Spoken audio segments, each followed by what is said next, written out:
साथियों आइए करते हैं एक और पाठ्य योजना, एक और लेसन प्लान। यहाँ पर यह चित्र दिया हुआ है सोलर सिस्टम का। सोलर सिस्टम में यहाँ पर सबसे पहले सूर्य इसका मुखिया होता है। उसके साथियों आइए करते हैं एक और पाठ्य योजना, एक और लेसन प्लान। ये लेसन प्लान कक्षा 6 के लिए है। इसमें एक टेबल बनाना है। टेबल में सबसे पहले हमें देना है दिनांक जो भी हो, और फिर देना है कक्षा 6। विषय देना है, विषय में देंगे हम भूगोल, सामाजिक विज्ञान। प्रकरण है सौर मंडल, और कालांश जो भी हो उसके बाद अवधि है 35 मिनट। इस टेबल में इतना ही। उसके बाद हम चलेंगे।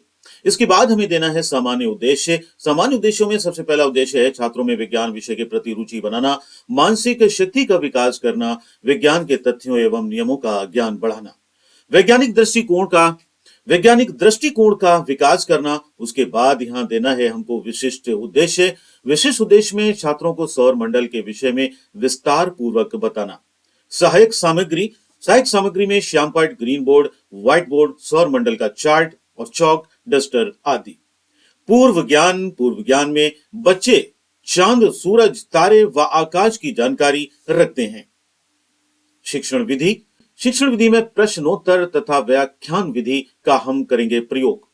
इसके बाद हम देंगे प्रस्तावना प्रश्न में हमें एक टेबल बनाना है जिसमें 3 कॉलम बनाना है। पहले कॉलम में क्रम संख्या, दूसरे में अध्यापक कथन और तीसरे में छात्र कथन। यहां पर अध्यापक कथन होगा, हमें प्रकाश कहां से मिलता है। छात्र जवाब देंगे सूर्य से। दूसरा कथन होगा, सूर्य के चारों ओर कौन चक्कर लगाता है। बच्चे जवाब देंगे ग्रह। तीसरा सवाल होगा, कुछ ग्रहों के नाम बताइए। बच्चे कुछ ग्रहों के नाम बता देंगे, बुध, शुक्र, शनि आदि। और उसके बाद सवाल होगा, सौर मंडल के बारे में आप क्या जानते हैं। ये समस्यात्मक प्रश्न हो जाएगा। यहां पर बच्चे जवाब बेहतर तरीके से नहीं दे पाएंगे। इसके बाद हम अपना देंगे उद्देश्य कथन में बच्चों, आज हम सौर मंडल के बारे में विस्तृत अध्ययन करेंगे। उसके बाद होगा प्रस्तुतिकरण में बच्चों, आज हम सीखने जा रहे हैं कि सौर मंडल क्या है और इस परिवार के सदस्य कौन कौन हैं। आइए देखते हैं इस चित्र में। यहाँ पर यह चित्र दिया हुआ है सोलर सिस्टम का। सोलर सिस्टम में यहाँ पर सबसे पहले सूर्य इसका मुखिया होता है।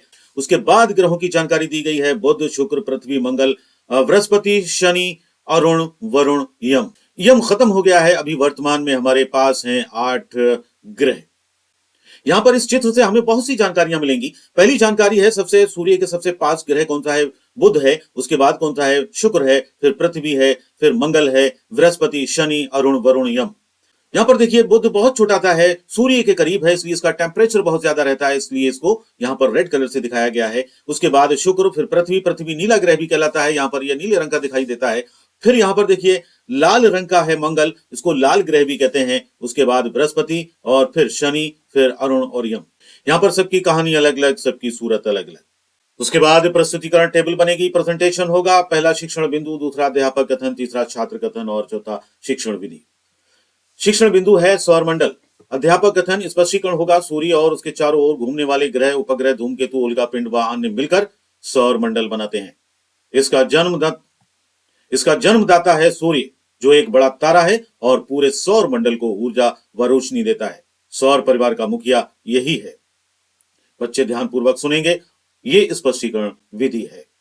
उसके बाद होंगे बोध प्रश्न। पहला होगा, सौर परिवार का मुखिया कौन है। बच्चे जवाब देंगे सूर्य, ये प्रश्नोत्तर विधि। दूसरा सवाल होगा, सौर परिवार किससे बनता है। बच्चे उत्तर देते हैं इसका भी। उसके बाद यहाँ पर सवाल होगा, सूर्य किस प्रकार का पिंड है। बच्चे जवाब देंगे तारा। उसके बाद शिक्षण बिंदु होगा, सौर मंडल के ग्रह। यहाँ पर स्पष्टीकरण होगा, स्पष्टीकरण देगा टीचर। सूर्य के चारों ओर परिक्रमा करने वाले पिंड को ग्रह कहते हैं। हमारे सौर मंडल में कुल 8 ग्रह हैं, बुध, शुक्र, पृथ्वी, मंगल, बृहस्पति, शनि, अरुण तथा वरुण। यहाँ पर यह स्पष्टीकरण देता है टीचर, इसलिए यह है स्पष्टीकरण विधि। अध्यापक व्याख्यान यहाँ पर होगा। बच्चों, सूर्य से दूरी के हिसाब से ग्रहों का क्रम निम्न प्रकार होता है। आपने चित्र में भी देखा कि कौन सा ग्रह कितनी दूरी पर है सूर्य से। सबसे पहला बुध है, यह सबसे छोटा तथा सूर्य के निकटतम ग्रह है। दूसरा है शुक्र, सबसे चमकीला तथा पृथ्वी की जुड़वा बहन कहलाता है। तीसरा है पृथ्वी, इसको नीला ग्रह भी कहते हैं, इसका एक उपग्रह है चंद्रमा। और चौथा ग्रह है मंगल, इसको लाल ग्रह भी कहते हैं। पांचवा ग्रह बृहस्पति, और ये बृहस्पति हमारे सौर मंडल का सबसे बड़ा ग्रह कहलाता है।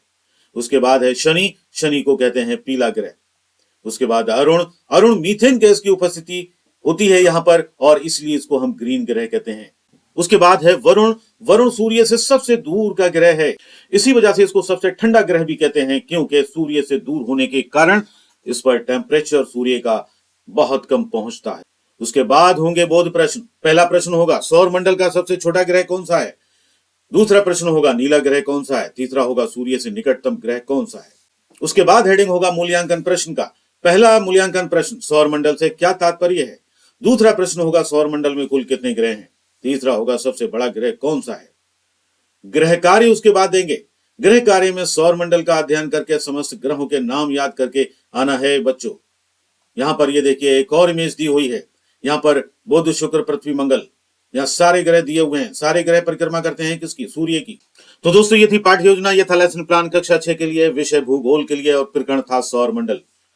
अगर आपको वीडियो अच्छी लगी हो, वीडियो आपके काम आई हो, तो उम्मीद करता हूं वीडियो को लाइक व शेयर करेंगे, बेल आइकन का बटन क्लिक करेंगे, जिससे कि मैं इस तरह की जब भी वीडियो बनाऊं उसका नोटिफिकेशन वक्त पर, समय पर आपको मिल सके। Thanks for watching this video.